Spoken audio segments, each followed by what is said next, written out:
Welcome to Luca is a billionaire, where the only thing I invest in is your answers. You begin by verifying prerequisites. Billing must be enabled, the cloud storage API turned on, and you need permissions like storage admin.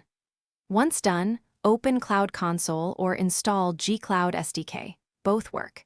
Next, choose the source bucket and enable uniform bucket-level access to simplify permissions.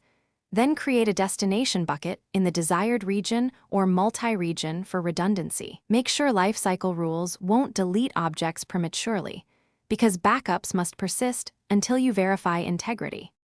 You now run the actual transfer. For quick copies, use gsutil CP or gsutil rsync with M to parallelize. That's fast for small to medium datasets. Alternatively, configure storage transfer service to schedule automated backups or move petabytes reliably. Preserve metadata and ACLs when needed.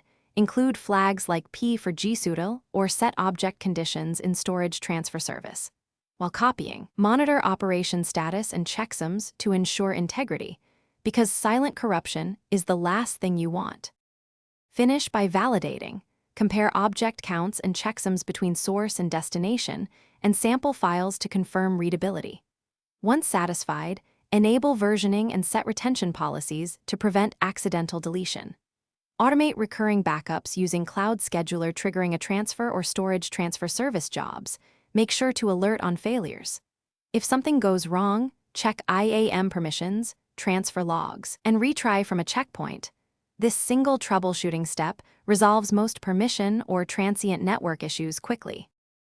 Thanks for watching and please subscribe. It's the best investment you'll ever make.